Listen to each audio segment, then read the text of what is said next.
We're in the midst of a climate crisis right now. I was just watching on the news how these people in Portland, they're legitimate climate refugees. People in this country are climate refugees because of the wildfires. One guy that I watched, he was a logger. He had been doing this shit his whole life, and he lost everything.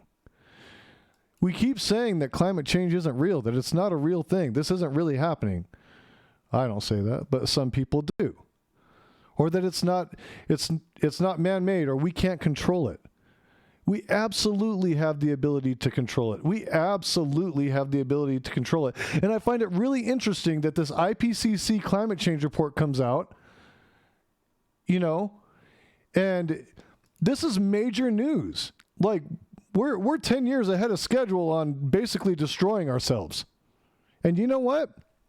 The damn report's been swept under the rug by most of the major news outlets because fossil fuel companies fund most of their advertisements. That's how they make their money. Of course they're not going to talk about that issue. Every time they bring it up, it's $1 out of their pocket. And now you've got people who are losing their homes, losing their businesses because of wildfires that we could prevent. We could prevent if we'd actually hold some of these corporations accountable. PG&E is a huge one. I mean, California keeps letting them out of their obligations. They were supposed to be forced into bankruptcy if they didn't get their infrastructure right. They have they have frayed power lines running through dry-ass forests. What the hell do they think is going to happen? People wonder why Newsom is being recalled right now. It's not just the COVID pandemic. A lot of people on the left don't like the guy because of the shit with PG&E.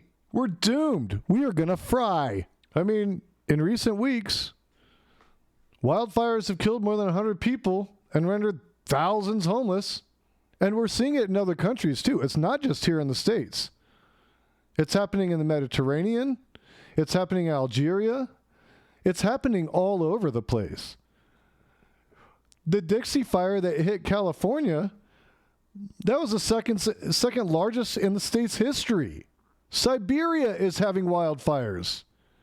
They're being touted as some of the largest fires in recorded history. It keeps getting swept under the rug, and we keep getting pushed back. We do need these things. We do need a Green New Deal. We do. Our kids, our nieces and nephews, whoever you have in your family that's the future, they're not going to have a future. I think our temperature has increased like 1 degree already. If we hit 2.5 degrees, like, it's going to be unbearable. The average temperature of Earth is now consistently 1 degree Celsius higher than it was in the late 1800s. If we hit 1.5 degrees Celsius higher than we are right now, or I'm sorry, that's another half a degree over what we are right now, we're in serious trouble. Scientists are warning right now. They are warning that we've got to keep the average global temperature from lingering at or above 1.5 degrees Celsius to avoid the most catastrophic and long-term effects of climate change. What are we doing? This isn't a joke. We've got marine species dying off like crazy already. And they're going to die off twice as fast then. You know what's going to happen if we go up by 1.5 degrees Celsius? We're going to have massive flooding. There's going to be droughts. There's going to be runaway ocean warming that'll fuel tropical storms. I mean, it's going to be horrible. Like, we are really getting into dangerous ass territory here. And the media and the politicos are sweeping this under the rug. Money does not buy air, people. Money will not buy clean air. We keep letting these moneyed interests drive us, drive the decision-making in politics. I hate it. I'll tell you what would stop that. No money in politics. publicly funded elections. How about that? Stop taking money from corporate fucking donors. Worry about what your people want. Bezos hates the whales. Certainly does seem so. But, I mean, in the financial sector, wouldn't he be considered a whale? Does that mean he hates himself? Well, and it's not just that the laws aren't passed because of the political elite. The biggest thing that the political elite is able to do, the biggest trick they're able to play, is convince you that they're your only hope. That they're your only hope. That a Bernie Sanders or an ALC or an Ilhan Omar or Rashida Tlaib are too extreme to be good. Well, why? Their views are too extreme to be good for us because their views aren't centered on moneyed interests. They aren't collecting 2 paychecks like these guys are.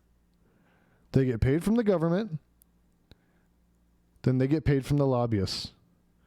And then when they get out of office, let's say they lose their reelection. You know why none of them are worried about it? Because they get a sweet little lobbyist gig working for one of the corporations that was funding their elections to begin with. It's that revolving door of Washington. That's what happens.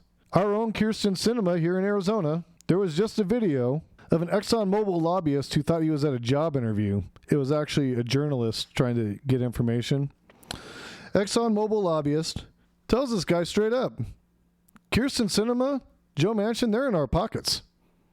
They'll do whatever we ask. We have a personal audience with them anytime that we want. Now, Kyrsten Sinema, when she started out in politics, her whole game was protecting the environment and personal freedoms, right?